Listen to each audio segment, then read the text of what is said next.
Super Supportive by Sleyca. Chapter 53. The Auriad.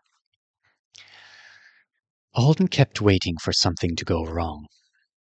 But for the first time in months, nothing did. The car climbed in and out of larger depressions, and it spun its wheels in patches of loose soil a couple of times, but it made it all the way back to the lab. When it arrived, the ramp to the underground entrance even opened for it. Kibby was waiting for him. "It works," she said, sounding stunned as he climbed from the vehicle. "I know, I can't believe it either. Also, you're supposed to be in the vault." "You were gone a long time." He hadn't been. It had been almost the shortest possible amount of time the trip could have taken. "I was worried about you too. Vault, now. I'll be right there after I shower." Did showering do anything to remove excess chaos residue? Probably not. But it made him feel like he was being proactive. When he rejoined Kibby, he found she had set up their learning cushions side by side in front of one of the screens. "I thought you didn't want to practice anymore," Alden said. "Wasn't it making things worse instead of better for you?" "I am not practicing. I am teaching. This is your present for returning safely." Alden held back a sigh. He wanted sleep far more than he wanted a class right now, but he wasn't about to admit it. He was already barefoot like a proper student, so he walked over to join her. Just before he was about to kneel down, he spotted something unfamiliar on his mat. It was a loop of iridescent white string, meticulously coiled into the logogram for friend. "Like you used to do with my marlek berries," Kibby said, pointing at it. "I remember." Alden stared at the string. He knew immediately that it was a magic item because his brain was a little hung up on it. Sympathy for magic being weird again. He'd mostly gotten used to the effect that particular stat increase had on him, and lately it was rare for something to draw his attention to it so noticeably that it became a distraction. "Kibby, is this?" "It's for you. It's an auriad." Kibby used the word Alden had learned just a couple of days before, when he asked about the spell Instructor Gwenlor had erased from the screen before starting her class.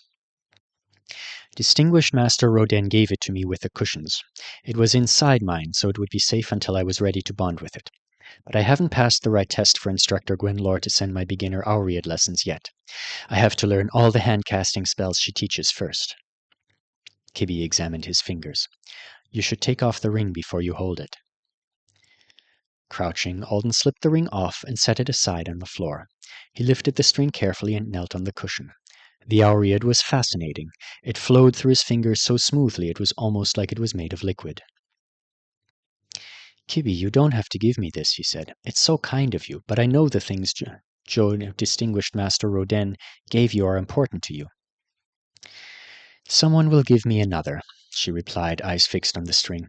"Maybe even Distinguished Master Rodin will do it when I finally get to call Instructor Gwenlor and tell her I finished her lessons. Or someone else will when I go to school, but maybe nobody will ever give you one. Maybe they don't have them on Earth." "I've never seen one there before," Alden said.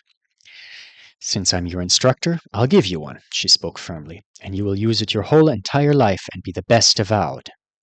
He smiled at her. "You said it's a tool that bonds to authority?" "After you start using it, it does. Then it's only yours. You have to take good care of it and keep it with you all the time, and it will get stronger so that you can cast better spells with it." So Gelnor wasn't just wearing one in your hair as a fashion statement that day by the pond. You're supposed to keep them close. "We only have one auriad spell, so you will have to try very hard and learn it," Kibby said in a businesslike tone.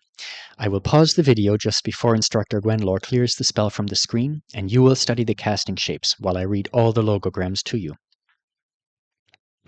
"Do we even know what that spell does? Or if all of it is listed on the board?" "It's all there. It hits things." "It hits them?" She mimed punching something with a small fist. "It does that, but farther away, and harder, and in a square shape. It's the graduation spell at Instructor Gwenlor's school, for the year 6s.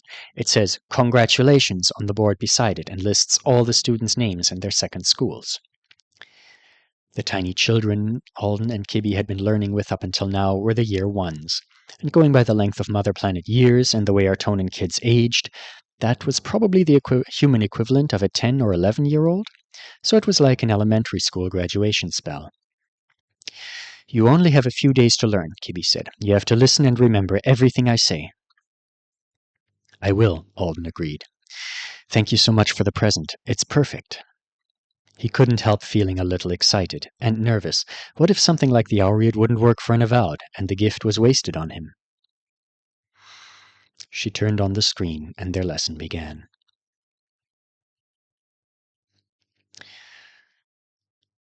The auriad lesson became Alden's main free-time distraction now that they were committed to only leaving the vault for plan-related preparatory work and other essentials. Kibby read the instructions to him over and over until he could nearly recite them from memory, and then he spent ages sitting on his cushion working out how to use the loop of string. It was a mix of making the necessary shapes sets with the auriad and manipulating his authority to touch the gaps created by each shape, like a complicated version of the partner greeting exercise the students learned to start with.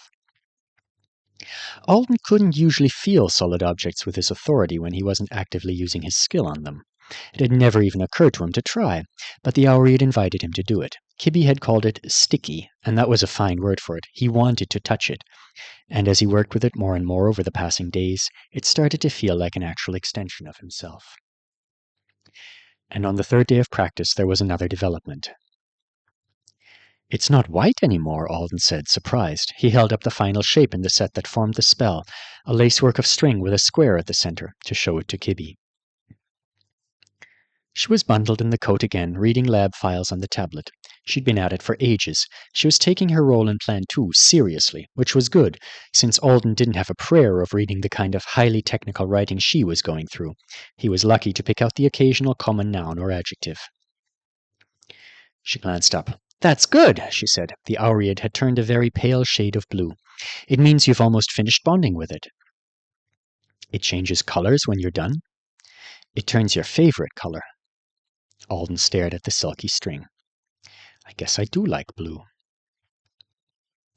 You should be careful where you aim when you do the final shape from now on, she warned him. You might be able to cast with it now that you're bonding. You could hit stuff. Alden grinned. I want to hit stuff. She sighed. When I learn to hit stuff, I'm going to squash the evil vine that's escaped from the greenhouse. It's not supposed to be a fighting spell. It's just to learn aiming and knock things over. I bet it can fight a plant. She considered it. Probably, she agreed. And I bet I get it right next time, he said, unclenching his authority and letting the string fall from his fingers. He was wrong. It took him 2 more days of obsessive attention to finally bond with the auriad, but when it was over, it was less like he'd gotten the hang of using a new toy and more like he'd gained a third hand that he was still a little clumsy with. The auriad had turned a deep shade of indigo blue, and it retained a faintly iridescent quality. As he worked with it, it had started to feel more liquid than ever, but it also began to develop a habit of sticking and catching sometimes when he needed it to do so. Alden was stupidly in love with his loop of string. Maybe he was supposed to be. The idea of handing it over to someone else to use or even hold actually gave him a physical sense of discomfort. Last night, he'd had a dream that something had broken his auriad, and he'd woken up in a cold sweat to pester Kibby with 50 different questions about how to take proper care of it. She was not nearly as concerned about what a terrible thing it would be if the auriad broke as she should have been.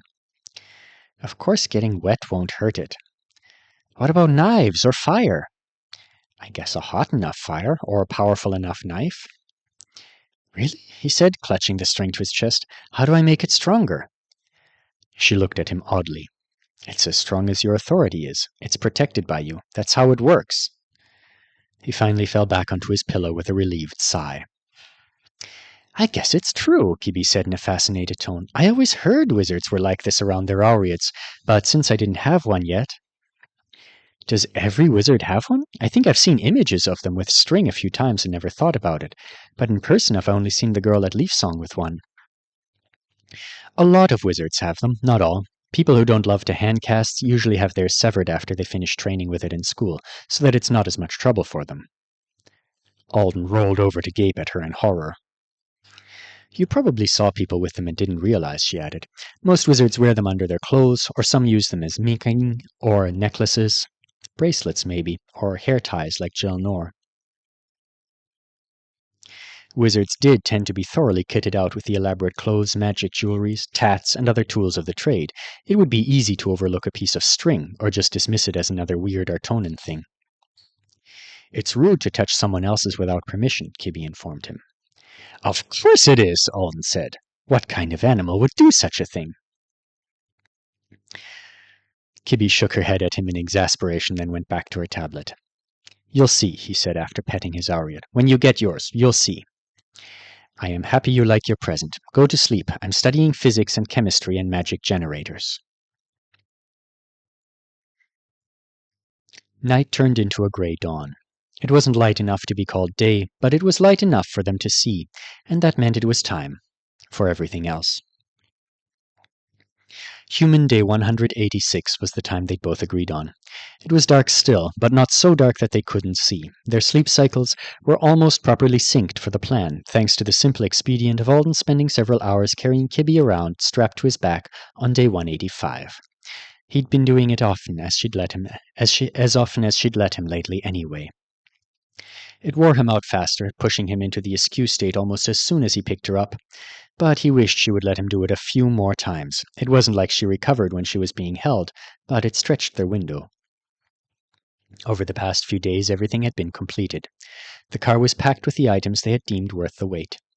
Ever since he'd returned with it, it had been parked inside a plain-looking metal garage that was theoretically capable of giving some kind of magical boost, and Alden had finally memorized the function of every logogram on the vehicle's control panel. For her part, Kibby had prepared the main lab by arranging all sorts of volatile equipment, chemicals, and supplies in the way she deemed best after her days of research. Plan 2, Alden said that morning as they shared a breakfast of freeze-dried food in the vault.